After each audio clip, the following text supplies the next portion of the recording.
Yo, what's up mga Call of Duty Lights and Sounds? So for today's video is we're talking about monitor speakers. So share ko lang guys kung ano yung connection ko regarding dito sa monitor speakers.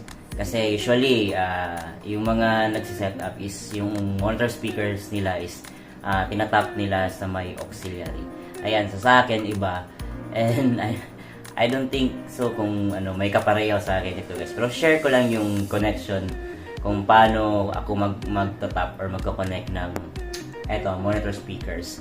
And for me it is mas komportable ako dito and mas naiintindihan ko siya guys. Ayan, so without further ado, let's go.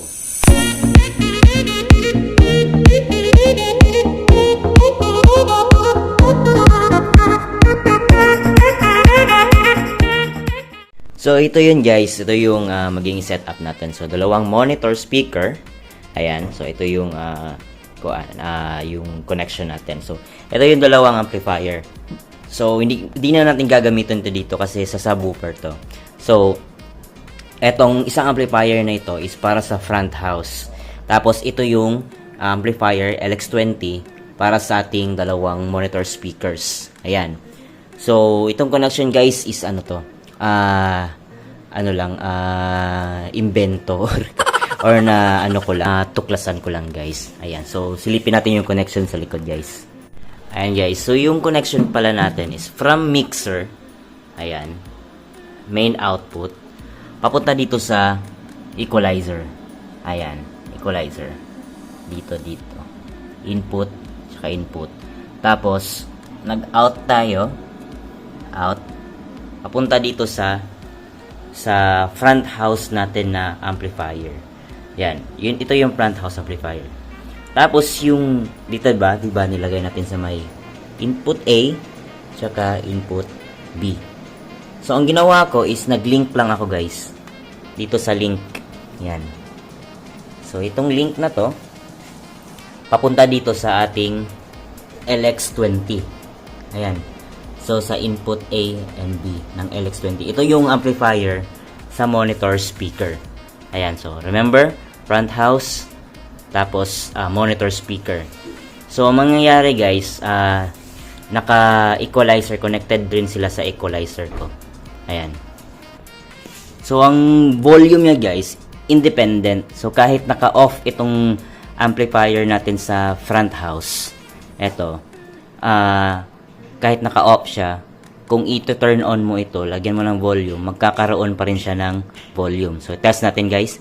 So, ito, naka-off yung front house natin o yung from equalizer, papunta dito sa first amplifier na gagamitin as front house. Okay, so naka-off yan.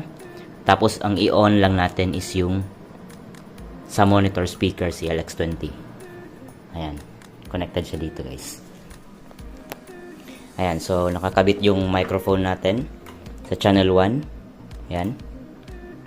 Tapos, on natin yung master volume. Left and right din. Ayan. Ayan, left and right. Naka 0 dB lang. Tapos, 0 dB din tayo dito. Ayan. Okay. Ayan. So, naka-flat lang guys. Ayan, so 12 o'clock yung LX20. Turn natin. Ayan. So, check natin yung microphone. Hello. Check. Testing. Mic check. 1, 2. Check. Testing. Mic check. Alright. So, lagyan natin ng effects guys.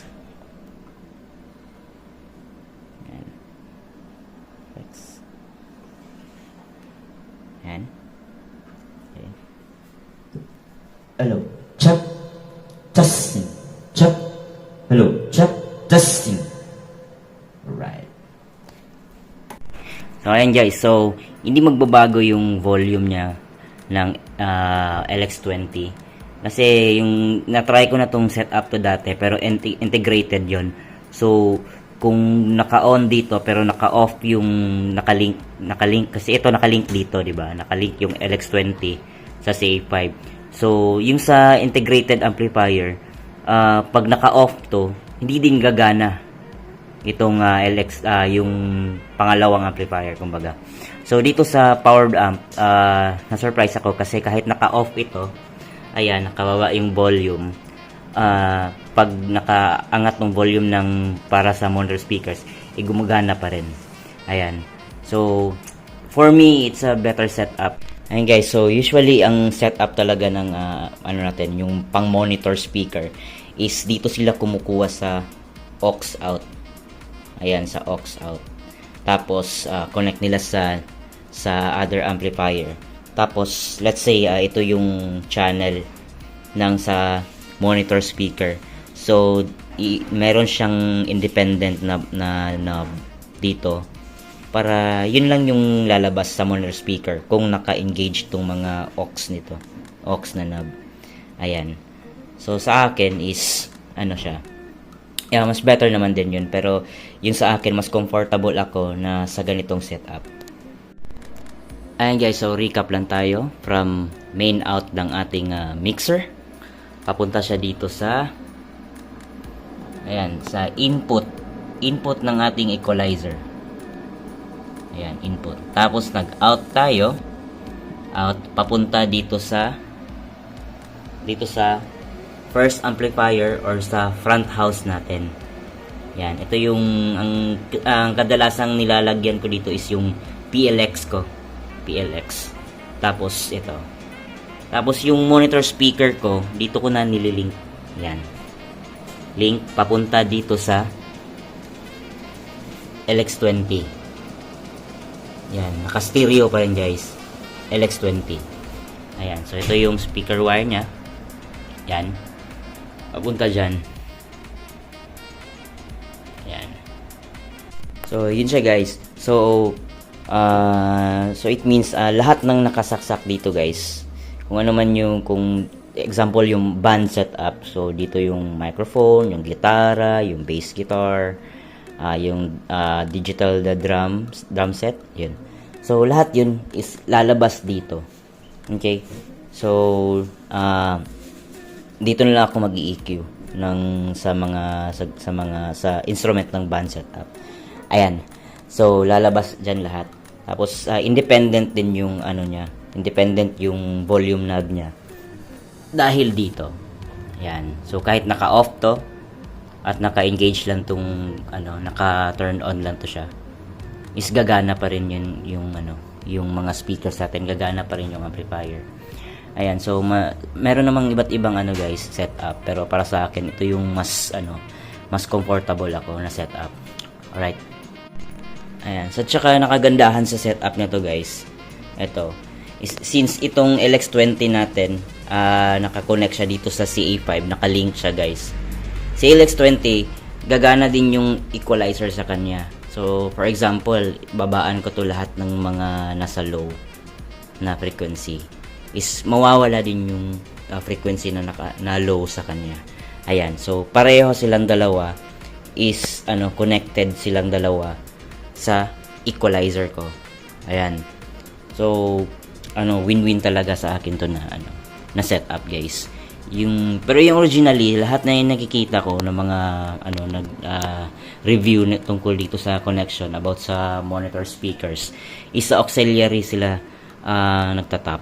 Ayan. Kasi yung ano lang talaga advantage sa auxiliary is kung ano lang yung nakasaksak sa channel, halimbawa channel 1, kung i-engage mo itong aux, ayan, yan lang yung gagana. But ito, hindi sila gagana kung nakababa yan. Okay? So, hindi gagana. So, ma-adjust mo dito yung independent na or kanya-kanyang volume, guys. Ayan. Sa akin is automatic. Pag nakasaksak lahat dyan, naka-up, nakaangat tong mga fader, ayan. So, automatic lalabas dyan. So, iba yung sa band setup ko guys, binibigyan ko sila ng separate na mixer or stage mixer. Kasi wala pa tayong snake cable. So, yun yung parang alternative ko. So, next topic natin, maybe yung ano, stage mixer na sinasabi ko guys. Ayan. So, ayan guys, sana nakatulong kahit papano. Alam kong hindi lahat ganun yung setup. But for me, it's working. Tsaka ano, pwedeng gayahin guys kung gusto niyo guys. Try niyo lang ma-experiment guys. Wala namang perfecto sa pag-setup nito. Lahat naman tayo is ano, try natin mag-experiment at saka mahanap natin yung ano, yung kung saan tayo komportable at saan tayo mas mapadali yung connection natin. Alright. Ayan guys, so paki-comment na lang sa baba kung may kapareho sa akin na mag-set up. Ayan, so ito yung actually DIY to guys ha, DIY yan siya. So ginawa ko lang yan JBL. Pero hindi yan totoong JBL guys. Ayan. So, yan. So, kung may kaparehong setup sa akin guys, paki-comment na lang. At saka, ano yung mga experience nyo? Ano yung mga advantage at disadvantages sa mga ganong setup kagaya sa akin guys. Ayan. So, ayan na nga guys. So, yun yung mga connection natin patungkol dito sa ating monitor speakers. I hope nakatulong kahit paano. Remind ko lang guys, hindi ako professional na sound technician. Yung mga ginawa natin is mga natuklasan ko lang at saka mga na-research na rin natin sa may YouTube. Ayan, sa mga masters natin dyan sa pagsiset up ng sound system. Ayan. So, guys, gusto ko lang magpasalamat sa pag-support niyo sa video ko kahit konti pa lang tayo. At nagpapasalamat pa rin ako guys kahit paano is pinapanood nyo yung mga videos ko. Ayan, so don't forget to like, subscribe, saka paki-comment na lang guys kung ano yung mga suggestion nyo guys para matulungan din natin yung mga beginner na tulad ko rin. Ayan, so till set up mga ka-off duty lights and sounds. Alright.